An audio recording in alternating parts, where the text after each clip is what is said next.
On the screen, you're looking at the build and the emblems for using Tyranitar in ranked on Pokemon Unite. Now, the number one tip for using this Pokemon is you absolutely must get level 9 by that first 3 minutes. So here we go. Let's talk about exactly how we can do that consistently in every single game. The first thing you want to do is make sure you're getting these buffs exactly on point. So the first thing you do, you go into your jungle rotation, you take the blue buff, you take the red buff, then you take that top Baltoy, then you go to your bottom Baltoy. Now let's talk about the approach and the mindset when you're going to this gank. You're not going to this gank to stick around for very long. You're going here to stick around for maximum 10 seconds unless if you can pick up KOs. In this particular game, I'm fortunate enough because the enemies have overcommitted, so I'm looking to get optimal experience for me and my team. I'm looking to get the score in. I'm not interested in a pointless fight. Here you can see the bee spawn straight away, so I'm wasting no time, not interested in the fight because you are not going to be very strong or you're not going to be able to scale really well until you hit that Tyranitar. So I get the bees, I run straight away, right? That's the first thing I do. I run straight back and I want to get this blue buff when it's on spawn. This is because if you don't get this blue buff when it's on spawn, you're not going to get that third rotation of your jungle because this farm, these buffs are spawning a minute after you kill them, right? You can see that red buff spawn exactly 1 minute after I just killed it, right, from earlier. So this is very, very important. You want to be hitting a good estimation to see if you're on track is your level 7. You've just hit level 7 by the 8-minute mark. At this particular point, I'm level 7.5, so I know I'm ahead because I'm very successful at the first gang and got some extra farm in that lane. You want to make sure you're dead on time. Here I'm about 2 seconds late to this middle bees here, and that's not very good. That's the next step in your rotation. Fortunate enough for me, my team was there, and I've got a Hooper, which is a very, very valuable supporter for me. Now, at this particular point, I'm approaching level 9 here. I'm level 8.5. So my goal is to get level 9. I know even at this point, at level 8.5, I'm still not as strong as I'd like to be. I see the opportunity to get some score in. This doesn't always happen. You want to make sure you're prioritizing that third rotation of your jungle and that second lot of bees in lane to make sure you can get that level 9. But absolutely, if you follow these steps, you're going to consistently be doing well in your games. Once you're level 9, this is where the fun begins. Now on the screen here, you're going to see the stats of T-Type from level 1 to 15. A HP, the crit chance, and the lifesteal gets a big increase. But most importantly, when you're level 9, you unlock your second skill, which is Ancient Power, and you get your Unite move. This is the skill that does the most disruption, and it just can carry your team when you're in these particular fights, especially early on in the game. So if you're able to do good things with Tyranitar early enough, you're going to be an absolute force to be reckoned with. So let's talk about some of these skills and the Unite move. So replaying that footage in slow motion, when you engage with your Ancient Power, you need to hold this button down. You don't just click this button. And when you release the button, you got to make sure that you're on top of an enemy because this is where the value of Ancient Power comes. Not only are you going to stun the enemy for an entire second, but if you hit them, you're going to be able to release a second shockwave, and that shockwave gives you a nice shield. It's also going to decrease the movement speed of the enemy. And if you are hitting this skill, this is when you can engage with that true damage of Tyranitar, and this is where this Pokemon can deal a lot of damage to a lot of enemies at once with this AoE. Now, the last thing with this skill is that while you are charging and running at the enemies, you become resistant to hindrances for 4 seconds, and your movement speed will increase by up to 60%, and you're also gaining a shield. So this is incredibly good, and when you land this skill, you're going to be doing what's called true damage, which ignores the defenses and the shields of the enemy, and this is where this Pokemon can do incredible work. So I apologize for playing that clip repeatedly, but it's super important. If you're using Tyranitar, you must understand how this skill works, because this skill links in with Dark Pulse. Now, Dark Pulse is kind of just like a conic section where you're shooting out in front of you and it hits the enemies. There's a couple of things with this skill. The first thing is if you're hitting an enemy below 50%, it's going to stun them briefly. And if you hit the same enemy within an 8-second time frame, you're going to be doing additional damage to that enemy. And if you have used Ancient Power to engage that true damage that your team can do, because that true damage lasts for 8 seconds, if you hit an enemy with Dark Pulse, that 8 seconds is refreshed. Now this is absolutely amazing, right? This is what you want, because that true damage is where that's why Tyranitar is as good as he is extremely valuable. Now this links in with his ability, because you get that passive ability, which is Sandstream. It summons kind of like a tornado around you. Now that tornado will increase your defenses and special defenses for 3 seconds, and it also deals 7 ticks of damage to the nearby enemy. And these ticks of damage, guys, they can be true damage, right? So this can finish off an enemy when you are nearby. So absolutely, you must understand how Sandstorm works, how Dark Pulse works, because you want to engage with that true damage so you can get the most bang for your buck, because you've got that AoE damage you want to get up and in their face, because you can see how that works with the passive ability Sandstream. Now the last thing I want to talk about, not the last thing, but another thing is his boosted attack.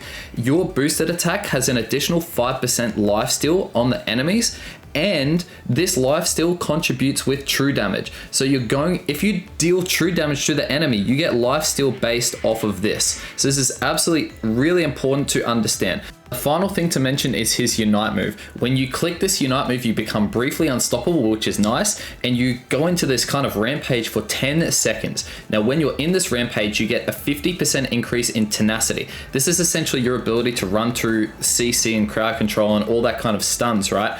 And the basic attacks you do, they deal increased damage. And the most important thing, right, is that you can execute enemies from 20% of their health. Right? Now, you've got to do this well with your true damage, because if they've got a shield and you're not dealing true damage, you're not going to be executing those enemies because they've got their shield up.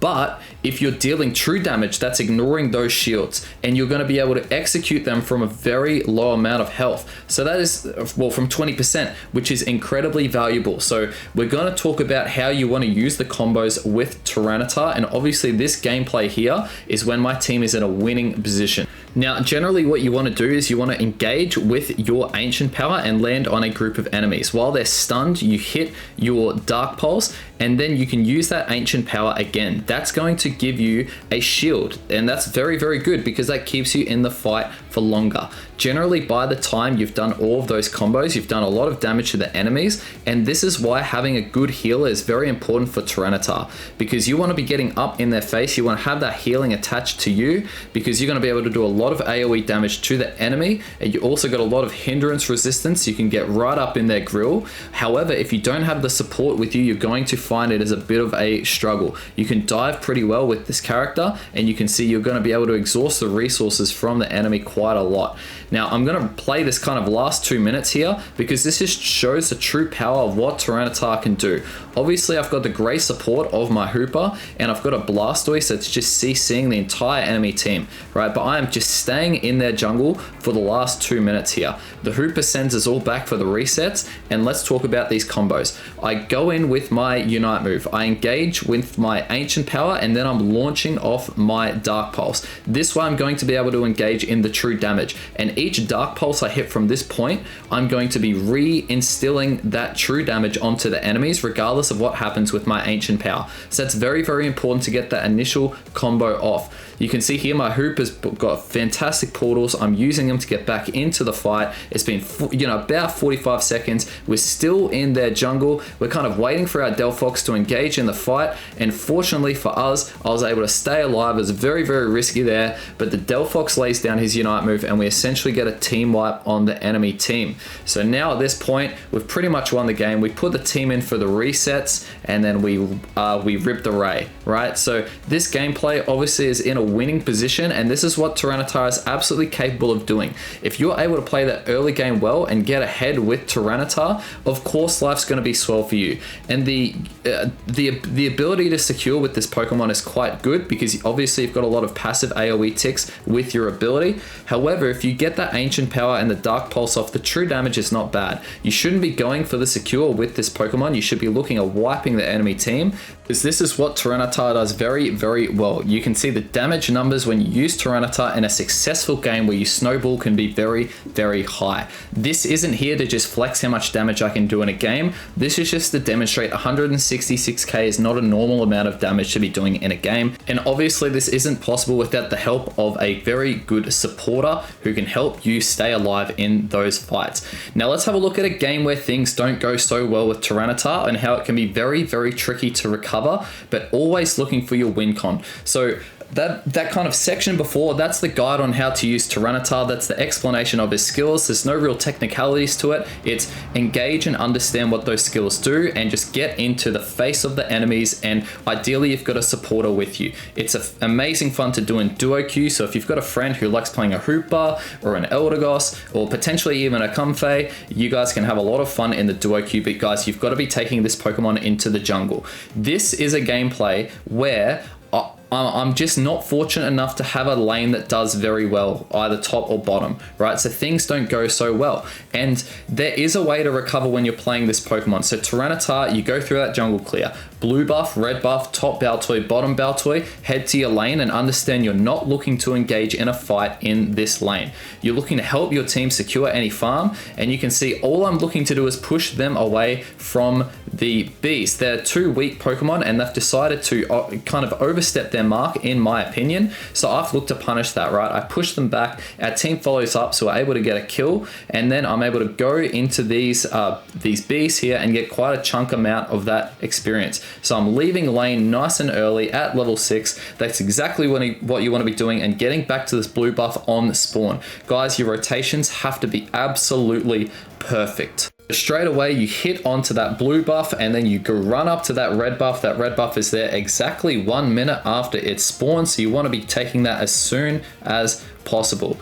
And then I've still got kind of 15 seconds to clear, so what I'm looking to do is take these Baltoys while they're there. These two Baltoys are bonus experience. If you've got something that clears the jungle relatively quickly, you can do these two Baltoys. However, I probably should have left this Baltoy here, because as you can see, I'm not arriving to the middle bees on time. I'm late.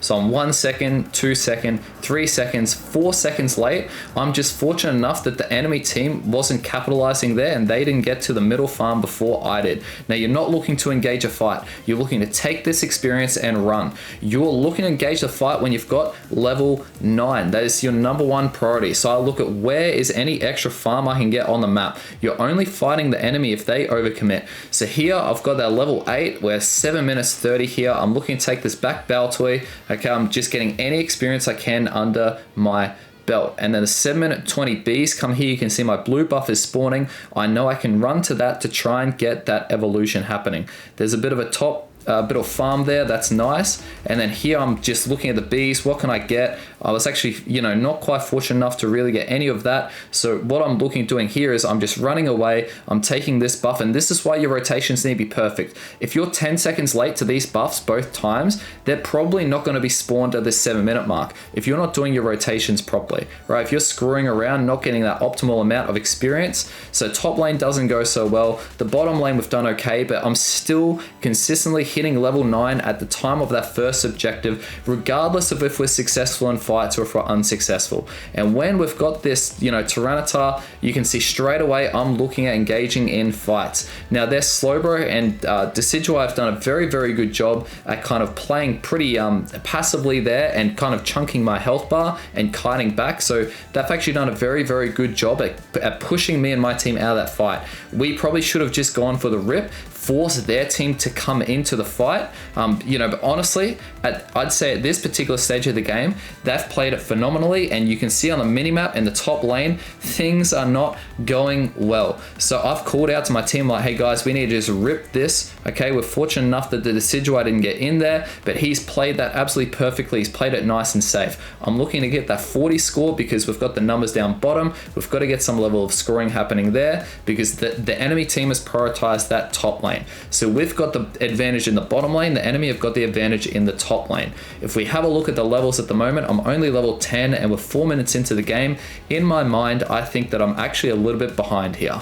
I probably should have gone straight back to my jungle with my midsection there, because that bottom objective took longer than I anticipated.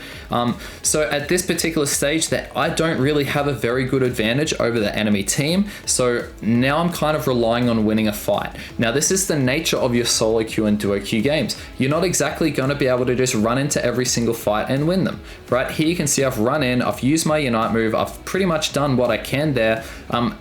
However, their team just plays very well. They pop their Unite moves.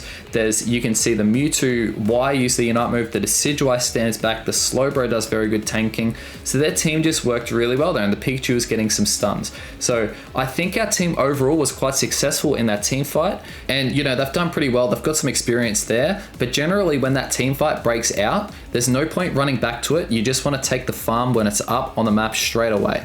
Right, I can see this side dinos here. All I'm looking to do is engage and kill these while I've got them available. That's because I want to get my Unite move back up, and I also want to maintain my levels. I want to go into the fight, the next team fight, stronger than I was previously, right? Now their Mewtwo X, he's gone into our mid. He's trying to take this off me. I say my Dark Pulse, but that's secure. That can be a little frustrating when the enemy does take your farm there. But the enemy team is probably looking to get this top objective there. So in my head, I'm thinking, yep, I'll let the enemy team get that objective. What can I do to put myself in the best position possible at the Rayquaza? And that is stay on top of your levels. Don't let your farm sit around on the map. I look at the center farm and I can see, yes, there's center farm there for me to take. I'm going to quickly try and melt that down, and I'm always keeping an eye on my team. How are they going with that Reggie? The reason why I'm not sprinting up there straight away is because I have a suspicion that their team might look to score in our bottom tier 1. However, that's not necessarily what's happened. I got a little bit caught up with the Mewtwo X there, and I'm kind of hoping that I can run onto their team at this point. I've popped my Unite move. I'm trying to get that, that ancient power off as soon as I can, but their Slowbro does a very, very good job. He pops his Unite move onto me to neutralize the damage I can do in that fight. So honestly, that was just overall quite well played from their Slowbro. He neutralized the damage that could have been done in that fight. So straight away, what's my go-to? It's you've got to try and get as much farm as possible and be as strong as you can late game. This is the value of using Tyranitar. You're a big brawler, you can do a lot of damage, but if you don't have some sense of level advantage over the enemy, you're not going to be able to do good things late game. And this is generally why you'll never see a Tyranitar used in competitive, because it's very rare in a competitive 5v5 game where the enemies play in a way that they let this happen, especially considering you're so weak early on in the game, right? You're not actually a Pokemon until you're level 9. Right? So just keep this in mind, right? This is a Pokemon that you can be using in your solo queues and your duo queues and maybe even your trio queues, but I definitely wouldn't be using this Pokemon in a 5 stack. It comes online a little bit too late. So now here late game, we've still got this bottom tower, and I'm absolutely making sure I'm able to defend it. I'm looking to see who I can pick off and run back to that tower as safe as I can. Their Decidueye kind of gets caught out of position there, and I can see I don't want to overstep the mark. I'm level 14. In my head, I'm thinking I need to get a little bit of farm such that I'm level 15, because a level 14 to level 15 power spike is very, very big. So that's exactly what I'm trying to do here. I'm trying to get a little bit of experience to go into this Rayquaza fight at level 15. There's this, evolved Baltor here. I get that. I hit level 15, and now I'm ready to engage in this fight with my team. Now, generally, you want to be engaging when the Slowbro has gone in, and that's why I'm taking this red buff, because I can see that my Slowbro's still sitting in the bush. I probably don't want to be engaging too hard with my Clefable. I want to be engaging hard when I know that my tank has gone in. Now, it's 30 seconds in, and my team knows that we probably need to initiate a fight here and get ahead, because our tank's not really doing that. So I call out to the Clefable, hey, let's go in, let's initiate this fight. However, I can see the Mewtwo has gone to score in the bottom lane, and I want to make sure that our team is no more than 100 behind, right? I know that our team is behind by less than 100. This is very, very valuable information. If you're behind by more than 100, you can be in a lot of trouble. So I'm calling out, I'm saying, guys, Slowbro. I make sure I don't want to get ulted there. My Clefable goes in front of me, which is very, very awesome. We're able to pick up with that true damage on that Slowbro, and I'm looking to gun down their team here. I engage with that ancient power, but they split 3 different ways, and I miss my skill, so I'm actually not able to pick up that KO there. I get the kill on the Pikachu. 45 seconds left. I'm wondering, how are we going to be able to win this game? We're in a 3v3 situation here. I can't exactly score top because the enemy team would just look to score bottom, and I know that we need 100 points to win the game here. We need this 100. So the enemy team, all I'm trying to do is kite them away from this top lane here. That's all I'm trying to do. Get them away from the top lane because they're looking to defend that. Draw them back into the middle, and you can see my Slowbro is looking to run to that bottom path, so he drags quite a few away. 20 seconds to go. I'm calling out. I'm like, guys, we need a screw in the top lane. We need a screw in the top lane. Espeon drags some into the middle. The Slowbro drags some into the bottom lane, and you can see the only thing that's able to stop us is that snipe shot. The Delphox stayed on me to make sure he was able to help me score faster and get that, save you damage like he did there. Amazing job. We're able to win the game, late game, and that is how you can come back and win with Tyranitar playing well with your duo. I absolutely recommend playing this Pokemon in the solo and duo queue only when you've got a supporter with you. I would not play this Pokemon without a supporter. This can be a lot of fun, and I probably would not take this Pokemon into a competitive stack environment. You can see the damage numbers are very, very different when you're not able to snowball in the game. A lot less damage there. The enemy had a lot more, kiting, so it's very, very hard to dive onto 3 different Pokemon when they can divide into 3 different ways. So you've seen a good game, you've seen a bad game, you've seen different situations. This is how you want to handle everything with Tyranitar. Guys, use this Pokemon in a solo queue. Have a lot of fun with it. If you stuck around to the end of the video, give us a like, give us a thumbs up, give us some love, and I will see you in the next video. Have a very good one.